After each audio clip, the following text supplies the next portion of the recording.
I know what I heard. She's quieter than you'd think for how big she is. I wasn't talking about the cat.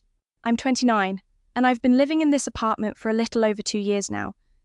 It's the longest I've stayed anywhere since I moved out of my parents' place at 22, so it started to feel like mine in the way that rented spaces sometimes do. The original plan was to sublet the second bedroom for 3 months, maybe 4, to someone I found through a mutual contact. The kind of arrangement where you don't bother with paperwork because it feels overly formal for what's supposed to be a short-term thing. Her name is Dana, and she's 38, and she came with 2 cats and a rolling wardrobe rack and a very specific opinion about which side of the sink counts as whose, and none of that seemed like a problem at the time. The 3 months became 4, and then 4 became almost 5, and at some point I stopped tracking because the lease was still in my name and the rent was still being split, and nothing had technically gone wrong, which I kept telling myself was the same as things being fine. She brought a 3rd cat sometime in the 3rd month, which she mentioned the same way you'd mention that you picked up an extra loaf of bread. After the fact, as a detail, not a decision. Her friend Marcus comes by a few times a week. He's 34, and he was given a key to the apartment sometime in the 2nd month, which Dana mentioned to me on a Tuesday evening while I was making pasta, in the way you'd mentioned something you assumed had already been discussed, which it had not. I found out about it standing at my stove with a colander in my hand, nodding slowly at information I had not agreed to. Did the Wi-Fi go out again last night, or was that just my end? I didn't notice. I was already asleep by then. It's been doing that a lot lately. The router's old, right? You've said that before. Yeah, it's a weird time for it to drop every time.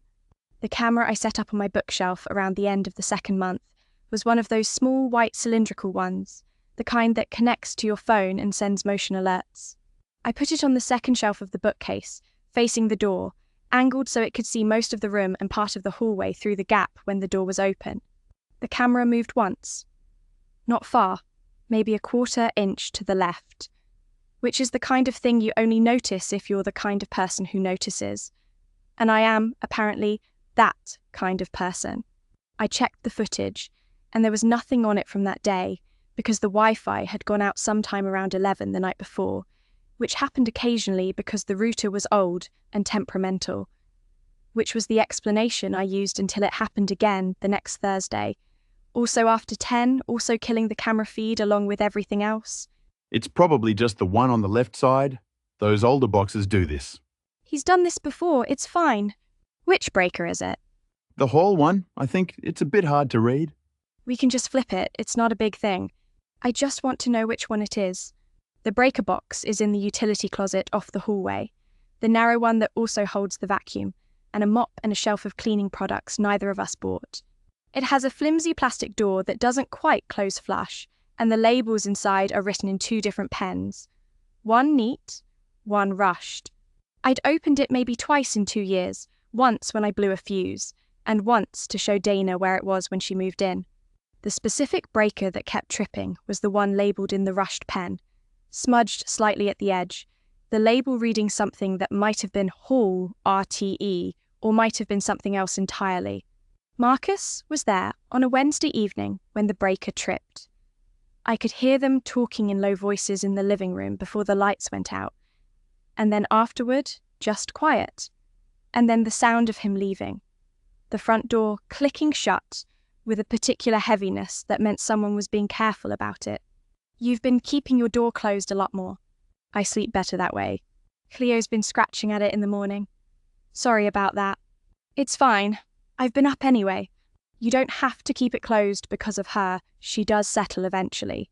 It's not really about the cat.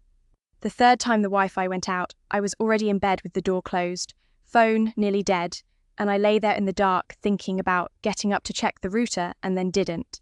I'd downloaded a backup recording app that could store short clips locally without needing a connection after the 2nd outage, which seemed like a reasonable response to a technical inconvenience, which was still the story I was telling myself. I kept the app in a folder on the 2nd page of my home screen, between my banking app and a language learning app I'd opened 4 times, and I told myself I'd look through the clips on a weekend when I had time and the right kind of distance from the week.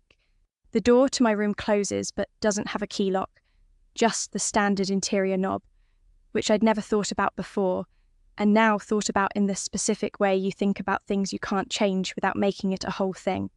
Were you outside my door? I was just trying to get Miso to come back to my room, she wonders. I know what I heard. She's quieter than you'd think for how big she is. I wasn't talking about the cat.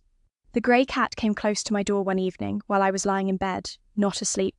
I could hear its specific tread, which I'd learned over weeks without meaning to. The small, soft thuds that didn't quite match any rhythm. The occasional pause. It made a sound near my door, not a meow exactly, more like a question.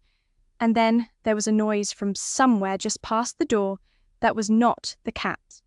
Brief, hushed, something between an exhale and a word cut short, the kind of sound you might make at an animal you were trying to direct without speaking loudly.